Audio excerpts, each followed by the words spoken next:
Lufthansa విమాన సర్వీస్కు bomb బెదిరింపు వచ్చింది. ఫ్రాంక్ఫర్ట్ నుంచి శంషాబాద్ బయలుదేరిన లుఫ్తాన్సా ఎయిర్లైన్స్ LH752 విమాన సర్వీస్ ప్రయాణికులతో శంషాబాద్ ఎయిర్పోర్ట్లో టేకాఫ్ తీసుకుంది.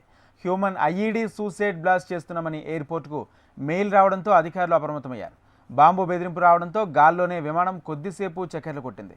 వెంటనే లుఫ్తాన్సా ఎయిర్లైన్స్ మేనేజ్మెంట్కు సమాచారం ఇచ్చారు.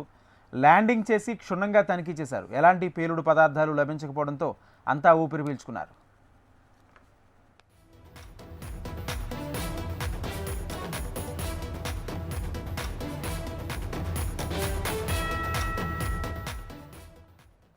లుఫ్తాన్సా విమాన సర్వీస్కు బాంబు బెదిరింపు వచ్చింది. ఫ్రాంక్ఫర్ట్ నుంచి శంషాబాద్ బయలుదేరిన లుఫ్తాన్సా ఎయిర్లైన్స్ LH752 విమాన సర్వీస్ ప్రయాణికులతో శంషాబాద్ ఎయిర్పోర్ట్లో టేకాఫ్ తీసుకుంది. హ్యూమన్ ఐఈడీ సూసైడ్ బ్లాస్ట్ చేస్తున్నామని ఎయిర్పోర్టుకు మెయిల్ రావడంతో అధికారులు అప్రమత్తమయ్యారు. బాంబు బెదిరింపు రావడంతో గాల్లోనే విమానం కొద్దిసేపు చక్కర్లు కొట్టింది. వెంటనే లుఫ్తాన్సా ఎయిర్లైన్స్ మేనేజ్మెంట్కు సమాచారం ఇచ్చారు. ల్యాండింగ్ చేసి క్షుణ్ణంగా తనిఖీ చేశారు. ఎలాంటి పేలుడు పదార్థాలు లభించకపోవడంతో అంతా ఊపిరి పీల్చుకున్నారు.